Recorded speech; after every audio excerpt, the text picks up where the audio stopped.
நீங்கள் பார்த்துக் கொண்டிருப்பது உங்கள் விஜய்.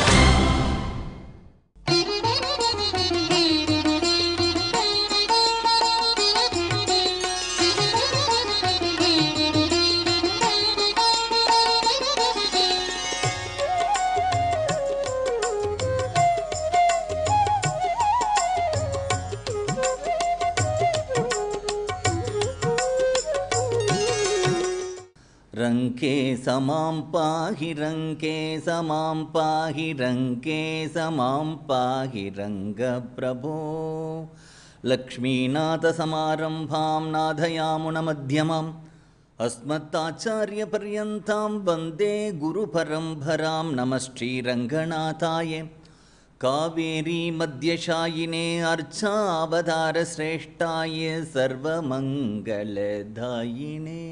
பிராயச்சித்தம் பண்ணுறதுனாலே, பரிகாரங்கள் பண்ணுறதுனாலே நாம் பண்ணின பாவம் வேண்டுமானால் போகலாம். பாவம் பண்ணணுங்கிற புத்தி இருந்துட்டு தான் இருக்கும். பாவம் பண்ணணுங்கிற புத்தி இருக்கிறதுக்கு என்ன காரணம் அப்படின்னுட்டா, மரத்துலேருந்து கல் இறக்கி அந்த கல்லை வச்சுக்கிறதுக்கு ஒரு பானை வச்சுருக்கான். அந்த பானையில் ஒரு 10 வருஷமாக அவர்கள் எப்பொழுது கல் இறக்கினாலும் அந்த கல்லை அந்த பானையில் தான் அந்த மதுவை வச்சுருப்பான். கொஞ்ச நாள் கழித்து அந்த வீட்டில் எல்லாருமா கிளம்பி இப்படி கங்கை யமுனை புண்ணிய நதிகள்லாம் நீராடணும் அப்படின்னு கிளம்பி போனான். கிளம்பி போகும்பொழுது நம்ம போகக்கூடிய இடத்துல ஏதாவது சமைச்சு சாப்பிடலாம், அதுக்கு சாமான்கள்லாம் வேணுமே அப்படிங்கிறதுனால ஒரு அடுப்பு எடுத்துகிட்டு போனால், சமையல் பண்ணுறதுக்கு ஒரு பாத்திரம் எடுத்துகிட்டு போனால், அங்கேருந்து அந்த கங்கை யமுனையிலேருந்து தீர்த்தம் எடுத்து அதை தானே வைத்து சமைக்கணும், அதுக்கு ஒரு பாத்திரம் வேணுங்கிறதுனாலே இந்த கல்லை இறக்கி இறக்கி இறக்கி ஒரு 10 வருஷமாக ஒரு பானையில் வச்சுருந்தாலே அந்த பானையை எடுத்துகிட்டு போனாராம். எடுத்துகிட்டு போய் என்னதான் அந்த பானையை கங்கையில் முழுக்கி அண்ணா அலம்பி அதில் கங்கா ஜலத்தை எடுத்துட்டு வந்தாலும் கூட அந்த பானையில் இருக்கிற தீர்த்தத்தில் கல் வாசனை அடிக்கிறது. அது மாதிரி யமுனை ஜலத்தை எடுத்துட்டு வந்தால் கூட அந்த வாசனை அடிக்கிறது. பிராயச்சித்தானி சீர்ணானி நாராயண பராமுகம் நிஷ்புணந்தி ராஜேந்திரா சுரா கும்பம் இவாபகாம். அழகா சொல்றாருங்க பரீட்சித்தே. பிராயச்சித்தானி சீர்ணானி நாராயண பராமுகம். ஹரிக்கிட்ட பக்தி இல்லாமல், நாராயணன்கிட்ட பக்தி இல்லாமல் பண்ணக்கூடிய பிராயச்சித்தங்கள்லாம் எது மாதிரி தெரியுமா? ந நிஷ்புணந்தி ராஜேந்திரா, ஒத்தனை அடியோடு சுத்தமாக்காது. எது மாதிரினா சுரா கும்பம் இவ ஆபகாகா. எப்படின்னார், ஒரு மது இருந்த குடத்தை பானையை கங்கை யமுனை போன்ற புண்ணிய நதிகள் கூட அதில் இருக்கக்கூடிய வாசனை அதிலிருந்து போக்குறதுக்கு சாமர்த்தியம் இல்லாததாக இருக்கிற மாதிரி ஹரிபக்தி இல்லாதவன், நாராயணன்ட்ட பராமுகமாக இருக்கக்கூடியவன், நாராயணனுடைய பக்தி இல்லாதவன் பண்ணக்கூடிய பிராயச்சித்தங்கள் அவனுக்கு முழுக்க பலனை தராது அப்படிங்கிறார். பரீட்சித்ததெல்லாம் கேட்டுண்டே வரான். ஒருத்தனுக்கு எப்படி பாபங்கள்லாம் போகும்னார், தபஸா கடுமையாக தபஸ் பண்ணினா பாப்பம் போயிடும்.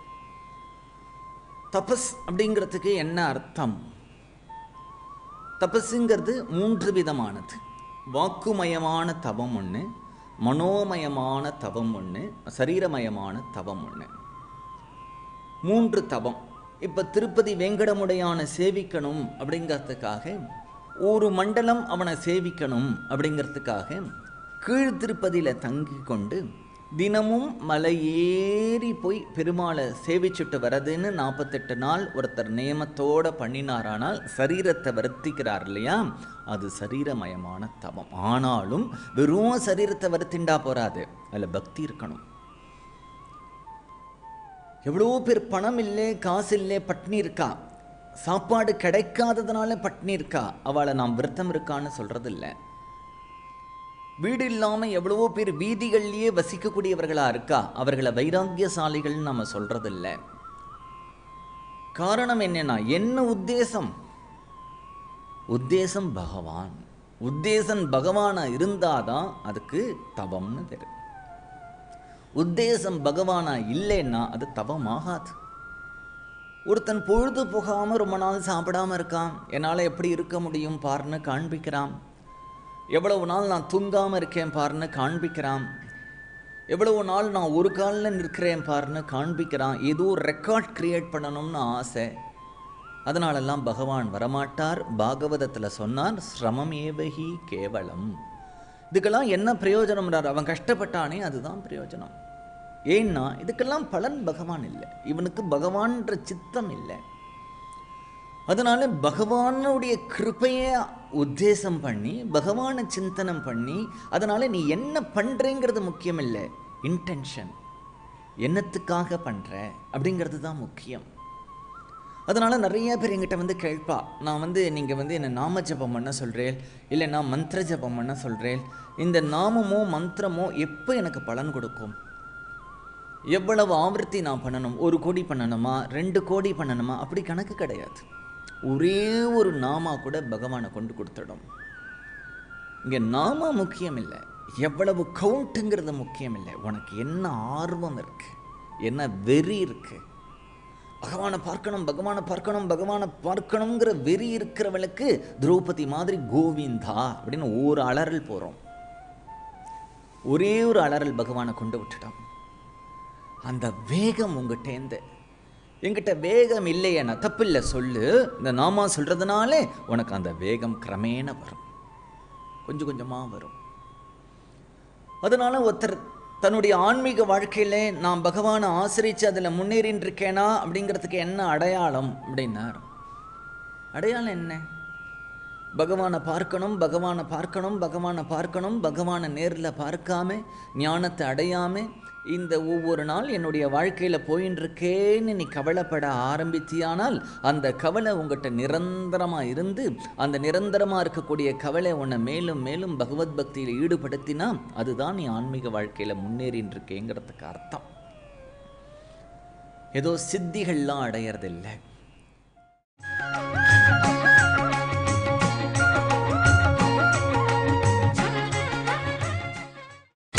நீங்கள் பார்த்துக் கொண்டிருப்பது உங்கள் விஜய். ஒருத்தர் ஜலம் இருக்கு இல்லையா, தீர்த்தம், அது மேலே கூட நடக்கலாம், பெரிய ஆச்சரியம் இல்லை. ஆகாயத்தில் கூட பறக்கலாம், ஆச்சரியம் இல்லை. நினைத்த பொருளை கையில் வரவழைக்கலாம், ஆச்சரியம் இல்லை. பூமியிலேருந்து கொஞ்சம் தூரம் அப்படி எழுந்து நிற்கலாம், எலிவேஷன், ஆச்சரியம் இல்லை. பகவானுக்காக அழணும், துடிக்கணும். நமக்கு என்னைக்காவது 2 சொட்டு கண்லேருந்து ஜலம் வந்திருக்கா? கஷ்டத்தை சொல்லி வரக்கூடாது. கோவிலில் போய் சுவாமியை பார்த்து என் பொண்ணுக்கு எப்போ கல்யாணம் ஆக போகிறது, குழந்தை பிறக்க, அப்படி அழறேன் இல்லையா, அது பச்சாதாபம், சுய பச்சாதாபம், செல்ஃப் பிட்டி. அந்த நாள் வரக்கூடாது, அது லோ ப்ரொஃபைல். பகவானுடைய கிருப்பையை நினச்சி அவனை நாம் இன்னும் பிரிஞ்சிருக்கோமே அப்படிங்கிறதுனால உன் கண்ணில் ஜலம் வரணும். அந்த வந்ததுன்னா மேனி சிலிர்க்கணும், கத்கதம் ஏற்படணும். அந்த விரகம் இருக்கே, அதுதான் ரொம்ப அபூர்வமானது. சித்திகள் என்ன கிடக்கு? பிராணன் அடக்கினா சித்தி வரும், மந்திரங்களை ஜபம் பண்ணினா சித்தி வரும். அதுக்கும் பகவானுக்கும் சம்பந்தமே கிடையாது, அதெல்லாம் அக்கல்ட். அதெல்லாம் ஒரு சித்தி. அதுக்கு அவனுக்கு ஞானம் இருக்கணும்னு அவசியம் இல்லை, அவன் பகவானை பார்த்துருக்கணுங்கிற அவசியம் இல்லை, பகவான் அவனுக்கு வசப்படணுங்கிற அவசியம் இல்லை. ஸோ நீ என்ன பண்ணுறேங்கிறது முக்கியம் இல்லை, இன்டென்ஷன்.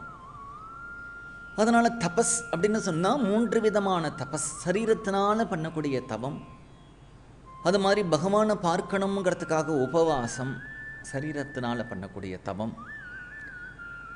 அது மாதிரி வாச்சிக்கம், நிறையா நாமாவை, அந்த நாமாவை எப்படி சொல்லணும்னார், நாக்குக்கு ஒரு பதிவிரதா தர்மம் வச்சுக்கணும். என்னன்னார், பகவானை தவிர வேற பேச்சை அது பேசக்கூடாது, பகவானுடைய நாமாவை தவிர அதை சொல்லக்கூடாது. அப்படிங்கிறது நாக்குனால அப்படியே நாமத்தை சொல்லிண்டே வந்தோமானால் அது வாங்மயமான தவம்.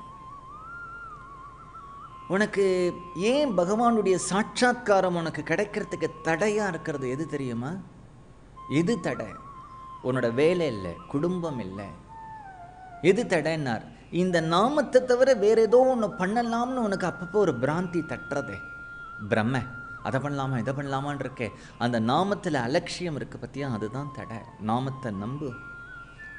ஒரு கோவிலில் இருக்கக்கூடிய அர்ச்சாவதார மூர்த்தியில் என்ன சாநித்தியம் இருக்கோ அது அந்த நாமத்தில் இருக்கு. பகவானுடைய நாமமே பகவான். நாமத்துக்கும் நாமிக்கும் வித்தியாசமே இல்லை. அதனால அந்த நாமம் ஒன்று போதும், இந்த நாமம் எனக்கு பகவானை கொண்டு கொடுக்கும். யார் என்ன சொன்னாலும் கேட்காத, பயப்படாத, அங்கங்க திருப்பாத மனசை. மகான்கள் காண்பித்த வழி, ராஜபாட்டு இது. அதனால அந்த வழியில் போனியானால் சுலபமாக பகவானை பார்த்துடலாம். அதனால ஒருத்தர் தினமும் ராமாயணம் பாராயணம் பண்ணிகிட்டே இருக்கார். எத்தனை தரம் அவர் ராமாயணம் பாராயணம் பண்ணியிருக்காருன்னு அவருக்கு தெரியாதுன்னா அவருக்கு அது தவம். ஒருத்தர் பாகவதமே பாராயணம் பண்ணிட்டு இருக்கார் அப்படின்னா அது அவருக்கு தவம். ஒருத்தர் என்ன பண்ணுறாருன்னா கதை சொல்லிகிட்டே இருக்காருன்னா அது அவருக்கு தவம், வாங்மயமான தவம். அது மாதிரி மனதினால பகவானையே சிந்தனை பண்ணிட்டு இருக்கிறது மனதினால நாம் பண்ணக்கூடிய தவம். தவம் 3 விதமாக இருக்குது. 3 விதமான முறையினாலையும் நாம் பண்ணின பாபத்தை போக்கிக்கலாம். பிரம்மச்சரியத்தினாலையும் நம்ம பண்ணின பாவம் போயிடும். அதே மாதிரி இந்திரியங்களை அடக்கிட்டாலோ, மனசை கட்டுப்படுத்திட்டாலோ, இல்லை பெரிய தியாகத்தை பண்ணிட்டாலோ கூட நாம் பண்ணின பாவங்கள் போயிடும். ஒருத்தன் சத்தியத்திலேயே நின்றுருக்கான்னா அவன் பண்ணுற பாவங்கள் அவனை ஒட்டாது. அது மாதிரி நல்ல ஆச்சார அனுஷ்டானங்களோடு இருந்தானானாலும் அவனுடைய பாவங்கள் அவனை விட்டு விலகிடும். அஹிம்சை, எந்த ஜீவராசிக்கும் ஹிம்சை பண்ணாமல் இருந்தானானாலும் அவனுடைய பாப்பங்கள் அவனை ஒட்டாது. நியமங்கள் தவறாமல் இருந்தானால் ஒட்டாது. ஆனால் என்ன அப்படின்னார், இப்படி சில பேர் மனசுனால, வாக்குனால, சரீரத்தினால தபஸ் பண்ணி சத்தியத்தில் நின்று யாருக்கும் மனது புண்படாத அளவுக்கு கூட பேசுறது கூட ஒரு ஹிம்சை நினச்சிண்டு அப்படி மிருது பாஷியாக மதுர பாஷியாக இருந்து சில பேர் பாவத்திலிருந்து வெளியில் வரா. ஆனால் இது அத்தனை காட்டிலும் சுலபமான வழி என்னங்கிறார். கேச்சித் கேவலயா பக்தியா வாசுதேவ பராயணா அகம் துன்வந்திஹி.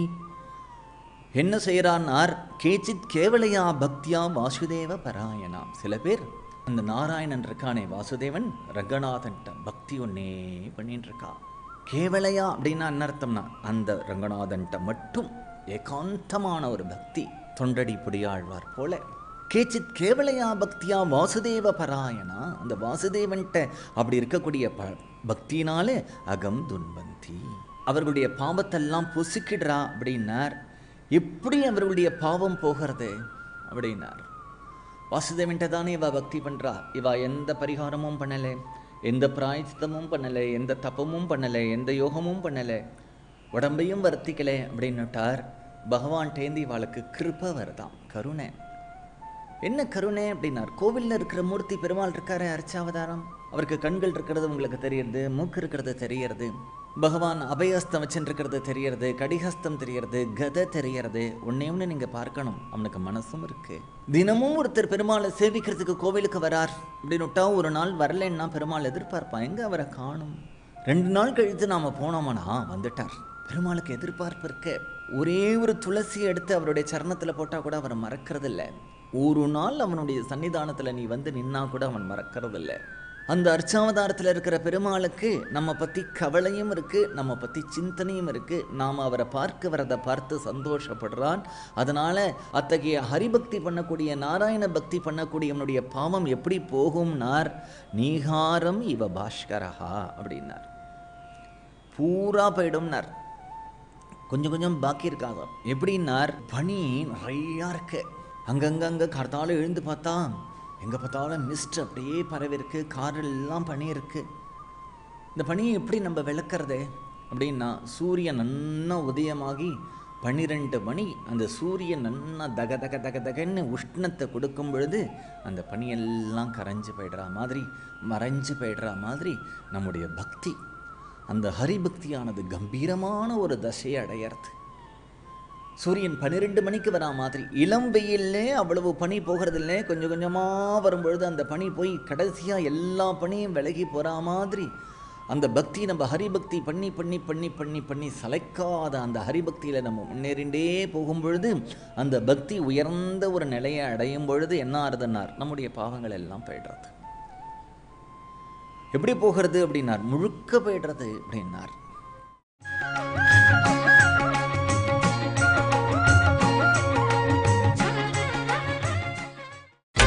நீங்கள் பார்த்துக் கொண்டிருப்பது உங்கள் விஜய். கொஞ்சம் கொஞ்சம் ஏதோ கொஞ்சம் போச்சு கொஞ்சம் இல்லை அப்படிங்கிறது இல்லாமல் அப்படி போய்டுறது. எப்படி போகிறதுனா, சின்னதாக நம்ம வீட்டில் ஒரு செடி வச்சுருக்கோம், இப்போ தான் மாமரம் வச்சுருக்கோம். இந்த மாமரம் வீட்டில் இருக்கும் பொழுது வச்சுருக்கும் பொழுது நமக்கு ஒரு கவலை, வாச கேட்டை யாராவது சரியாக சாத்தாமல் வந்துட்டான்னா உடனே ஒரு ஆடு வர்றது, அந்த மாவிலையெல்லாம் சாப்பிட்டுடுறது, மரம் மொட்டையாக போய்டுறது, அப்புறம் அந்த மரம் பிழைக்கிறது இல்லை. மாடு உள்ளே வந்து எடுத்து அப்படின்னா மாடு அந்த மாமரத்தையே இழுத்து அந்த செடியே பிடுங்கி கீழே போட்டு விடுறது. நம்ம அதை ஜாக்கிரதையாக காப்பாற்றி ஒரு வேலி போட்டு தண்ணி விட்டு ஒரு ஆடும் மாடும் வராமல் பார்த்து அது பெரிய மரமாக எடுத்துன்னா எத்தனை ஆடு வந்தாலும் எத்தனை மாடு வந்தாலும் அந்த மரத்தை ஒன்றும் பண்ண முடியாது. கீழெல்லாம் அதுக்கு மரம்தான் இருக்குது, மேலே தான் கிளைகள் இருக்குது இல்லையா. இன்னும் சொல்லப்போனால் எவ்வளவோ பறவைகளுக்கு அது இருப்பிடமாக இருக்குது, பழங்களை வந்து சாப்பிட்டுட்டு போகிறது, கூடு கட்டிக்கிறது. அது மாதிரி நாம் இப்போ தான் பக்தி பண்ணியிருக்கோம் அப்படின்னா அந்த பக்தியை நம்முடைய மனதில் இருக்கக்கூடிய காமம், குரோதம் இதெல்லாம் சாப்பிட்டுடும், அரிச்சிட்டு போயிடும். அப்புறம் பக்தி மேலேயே கிளம்பாது. ஆனால் அந்த பக்தியை கலங்காமல் இன்றைக்கி ஒரு நாளைக்கு பக்தி பண்ணுறது, நாளைக்கு விட்டுடுறது, நாளைக்கு பக்தி பண்ணுறது, 10 நாள் பண்ணுறது, மறந்து போய்டுறது அப்படிங்கிறது எல்லாமே தொடர்ந்து விடாமல் தீவிர பக்தி யோகேன பகவானை காய்ச்சி நமக்காச்சு எது என்ன வேணமானாலும் ஆகட்டும், நம்ம பக்தி பண்ணியே தீர்றதுன்னு ஒரு பக்தி பண்ணினோமானால் என்ன ஆகணும், அந்த பக்தி கிட்டுன்னு வளர்ந்து அது ஒரு கம்பீர தசையை அடையும் பொழுது அந்த கம்பீர தசையில் பகவானுக்கும் பக்தனுக்குமே போட்டி வரும். என்ன போட்டி அப்படின்னா, பகவான் பார்ப்பான், இவ்வளவு பக்தி பண்ணினானே, நம்ம இவனுக்கு என்ன கிருப்பை பண்ணினோம், இவனுக்கு கிருப்பை பண்ணினதை போராதேன்னு கிருப்பை பண்ணுவான். பகவான் இவ்வளவு கிருப்பை பண்ணிட்டானே, நாம் பக்தி பண்ணினதை போராதேன்னு இவன் பக்தி பண்ணுவான். பகவான் கிருப்பை பண்ணுவான். பகவானுடைய கிருப்பையிலையும் இவன் பண்ணுற பக்தியிலையும் போட்டி. கடைசியாக பகவான் தான் தோற்று போவான். அப்பா, இவன் பண்ணின பக்திக்கு என்னால் கிருப்பை பண்ண முடியலை. அந்த மாதிரி பக்தன் பக்தி பண்ணுவான். அப்படி நாம் தீவிர பக்தி யோகேனே அப்படின்னார். அதுவும் அல்ப பக்தி பண்ணக்கூடாது. பக்தி அப்படின்னா அது ஒரு இறங்கி அதில் ஆழம் காணணும். எந்த ஒரு சப்ஜெக்ட் எடுத்துட்டாலும் அதில் நுனிப்புள் மேயாமல் உள்ளே போகணும் இல்லையா. அப்படி போனால் தான் அது மாதிரி பக்தி அப்படின்னா ஏதோ நீ கோவிலுக்கு போகணும், சாமியை பூஜை பண்ணினோம், அப்படி தரிசனம் பண்ணினோங்கிறது எல்லாமே தொடர்ந்து அந்த பக்தியை பண்ணி பக்தியினுடைய ஒரு ஆனந்தத்தை, ஒரு சுகத்தை, பக்தி ரசத்தை, பகவத் அனுபவத்தை அனுபவிக்கணும் அப்படின்னு விட்டா இந்த பக்தியை தீவிரமாக பண்ணணும். அந்த பக்தியை தீவிரமான பக்தி யோகமாக அமையறதுக்கு சுலபமான வழி என்ன வழி அப்படின்னு விட்டார், பகவானுடைய நாம ஹரிநாம சங்கீர்த்தனம், பகவானுடைய நாம கீர்த்தனம். வாயினால் பாடி மனதினால் சிந்திக்க அப்படின்னார் நாச்சியார். பஜனம் அப்படிங்கிற சப்தத்துக்கே அதுதான் அர்த்தம். வாக்கு ஒன்று சொல்ல, மனது ஒன்று நினைக்க, சரீரம் ஒன்று செய்யாமல் மூன்றும் சேர்த்து. வாக்குனாலே கோவர்தன கிரிதாரி அப்படின்னா கை தன்னை அறியாமல் இப்படி மேலே போயிட்டு மனசுனால அந்த கோவர்தன கிரிதாரியை நாம் சிந்தனம் பண்ணினோமானால் வாக்கு, மனது, சரீரம் மூன்றும் ஈடுபடுறது தான் பஜனம் அப்படின்னு பேர். ஆனால் வாயினால் பாடி மனதினால் சிந்திக்க அப்படின்னு ஆண்டாள் சொல்லிட்டாலும் கூட அது பகவத் அனுபவத்துக்கு வேணும், பக்தி ரசம் தெரியறதுக்கு. ஆனால் நம்ம ரட்சிக்கிறதுக்கு எது போரும் அப்படின்னுட்டா அவனுடைய நாமாவே போகிறோம். வெறும் பகவானுடைய நாமாவை கீர்த்தனம் பண்ணிட்டு இருந்தாலே போகிறோம், அந்த பகவான் நாமா நம்ம ரட்சிக்கும்.